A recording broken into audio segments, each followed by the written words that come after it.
Every FPS game will always have that one weapon in it. The USAS-12 with frag rounds in Battlefield 3, the AEK-971 in Battlefield 4, the DMR-14 from COD Cold War, and the VS-54 Orion from PlanetSide. We are talking about the Boogeyman weapon, the skillless crutch weapon that divides the community over endless debate. For BattleBit Remastered, it's pretty clear that it's the KRISS Vector. So, let's talk about it. G'day there once again viewers, your mate Kamikaze78 here, and today we're going to be doing a weapon review for the KRISS Vector in BattleBit Remastered.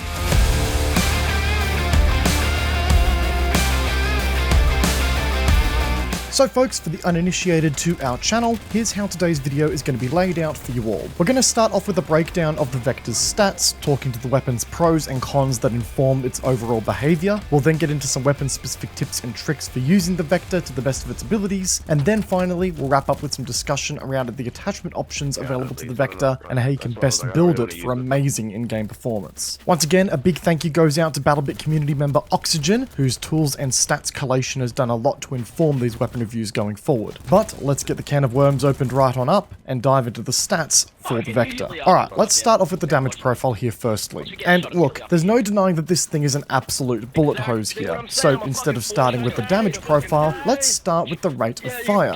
1200 rounds per minute, or a whopping 20 rounds per second, which for translation means it will only take you 1.8 seconds to clear the Vector's 36 round magazine here. You really do hurl an insane amount of lead downrange with the Vector, and the only other weapon in the game to match this fire rate is the Scorpion Evo, which is probably why the Vector still feels so goddamn oppressive even after its nerf to the uninitiated, because well, I'd be scared shitless too anytime that much heat was coming my way and I was new to the game. But this rate of fire does not come without a cost. This is where we draw our attention to the damage numbers for the Vector. With a maximum damage of 22 out to the 11 meter mark, this makes the Vector not only the weakest primary weapon in the game from a damage perspective, but also the primary weapon with the shortest maximum damage range on it as well. And while yes, the 22 damage does still net the Vector a 5-shot kill against unarmored targets, holy crap does the damage nerf from 24 to 22 drastically impact the Vector's effectiveness against heavily armored targets. We are now greeted by a 6-shot kill against even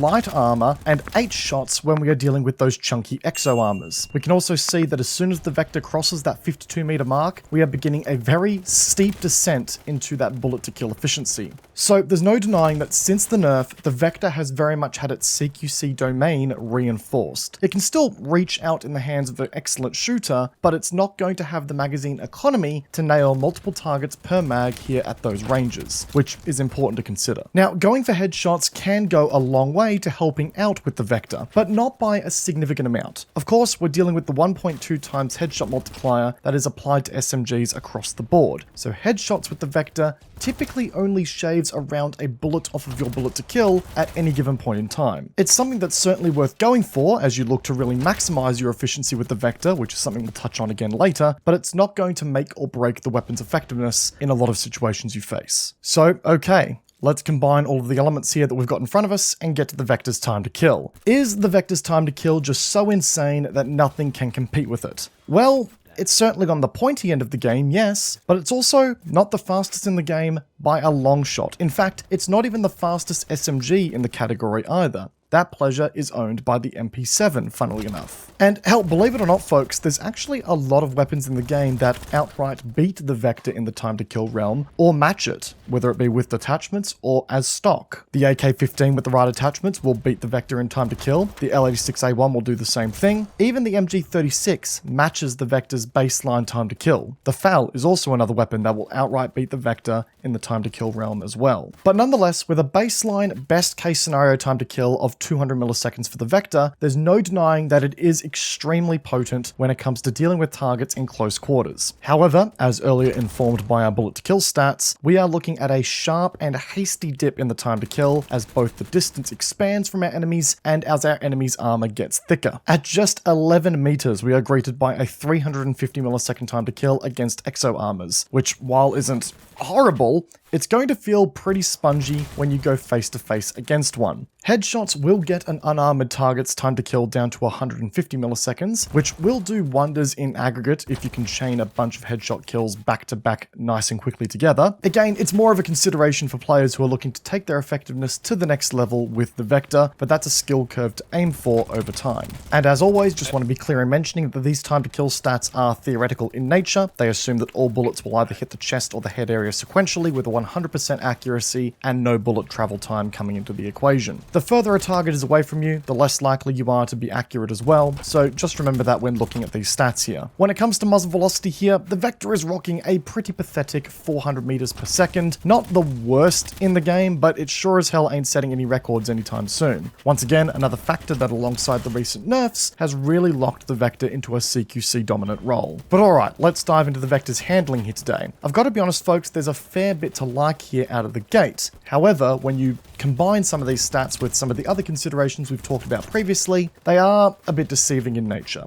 Recoil-wise, the Vector is only sporting a 1.0 vertical kick per shot with a 1.1 horizontal kick to boot. Sounds like really nothing, doesn't it? And sure, if you consider these numbers in isolation, then the recoil does feel like absolutely nothing. But we have to remember the 1200 RPM fire rate. Firing 20 rounds a second with this kind of recoil is going to feel pretty intense regardless of how low it actually really is. So it's not something you can just brush off willy-nilly. Throw in the fact that it is a weapon with a horizontal recoil bias over vertical recoil, and that's another factor to consider as well. And like the damage profile, you can very quickly find yourself overextending in the range department with the Vector if you aren't careful with that horizontal recoil. That's not to say that the Vector's recoil is unlearnable. It very much is. It may just come as a surprise to some, especially if you watch a lot of the top players in the game blasting people with it with laser-like precision. It can take a little bit of time. With an accuracy of 68.75, you may also catch yourself battling with the random bullet deviation at times here as well, but it's not the end of the world. Now, one spot where the Vector does feel incredibly smooth to roll with is the reload speed. The Vector sports a base reload speed of 3.4 seconds with a quick reload speed of 3.13 seconds should you opt to drop the mag completely. No denying it folks, this is an incredibly snappy reload speed, especially for a weapon that also happens to feature a 36 round magazine. It really ensures that despite the Vector's mag dumping style of play, it can really have the uptime to be a force to be reckoned with for a long period of time in the right hands. The long reload does stretch out to a 4.78 second reload time, which is getting on the lengthier side of things for a weapon of this style of play. So it's of course going to be good practice to avoid that wherever you can.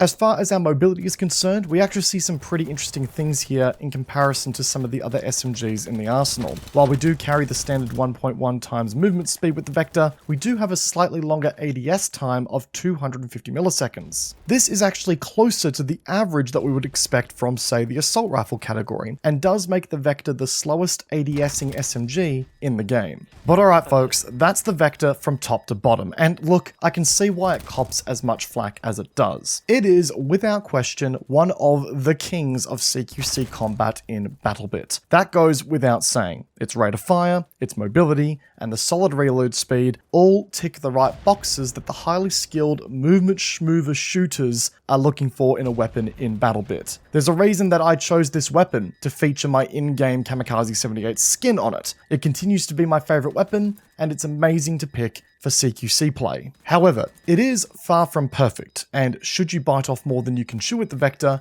it will bite you right back and tell you to settle down a bit. I mean, let's not be mistaken here folks. Yes, the Vector's good, but it's not a weapon that will let you push into a room with 10 people to gun them all down immediately. The overcommitting and getting carried away with the Vector will quickly send you straight to the Shadow Realm here as well. The recent nerfs to the weapon have seen it become incredibly inefficient against heavier armors, so if you do happen to come across a support player rocking that exo armor, you are committed for the long haul, and you don't really want to be in a position where others can shoot you in that process. So again guys, while the Vector can afford you some amazing killing sprees if you know how to target prioritize and to isolate targets and all that fun stuff, don't be fooled. The Vector won't save you from dumb decisions. Which is why I don't necessarily agree with the characterization that it's the skillless crutch weapon that everyone seems to label it as. It is, yes, a very, very good weapon, folks, but as I said earlier, in the time to kill respect, there are other weapons out there that are far more deadlier than the Vector. And on top of that, there are other weapons that, again, are just as deadly as the Vector, but have improved magazine efficiency. The P90, for example, is a 4-shot kill weapon with a 225 millisecond time to kill, and it sports a 50-round magazine. It's why you're seeing the P90 become a whole lot more popular in the game as well. So when you see people using the Vector and going on these mad murder rampages,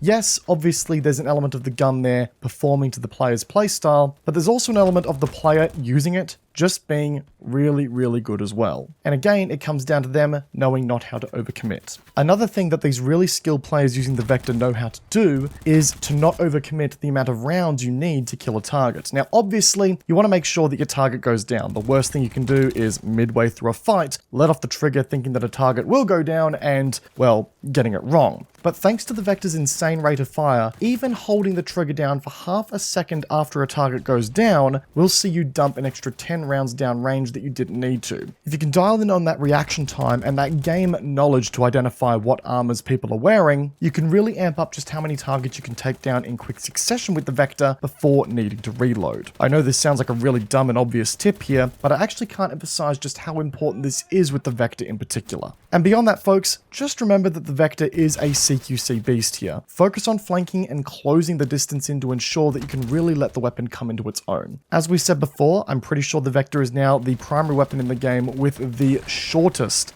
maximum damage drop-off range. And if you decide to engage a longer range target, it really shows here. So get in close, use those flanks, and learn the cover points on the map that you're playing on to let you close that gap. You'll be laughing to the bank as a result. But okay, let's move on to the attachment options available to the Vector and really dial this thing to an 11. Our main goals here are going to be improving that pace of aggression that you can operate at and really leaning into that CQC dominance role that it tends to carry. So there's one build that I'll have to recommend here today, some of which you can modify slightly depending on your personal preferences. Starting off with a couple of attachments that I believe are set in stone here, we're starting off with the B25 URK grip. While the Vector's recoil may be a little unruly to the uninitiated, I actually think it's pretty easy to get used to over time, and you're far better off mitigating against the reload time as much as you can. Again, we're dealing with a CQC mag dump style of weapon, so anything you can do to reduce that downtime in those hectic CQC fights is going to go a long way. And this moves us on nicely to the magazine attachment. Now, while yes, the Vector's drum mag is a fun meme to run around with, the Quick A mag is a clear winner for me. The drum mag affords more crowd control capabilities, yes, but it also messes with your mobility and your reload speed significantly. And quite frankly, the mobility impacts are enough for me to yeet this magazine out of consideration. With the Quick Mag and the URK grip on it, we get the Vector down to a 2.53 second base reload speed, which absolutely just works right into what you want to do with this thing.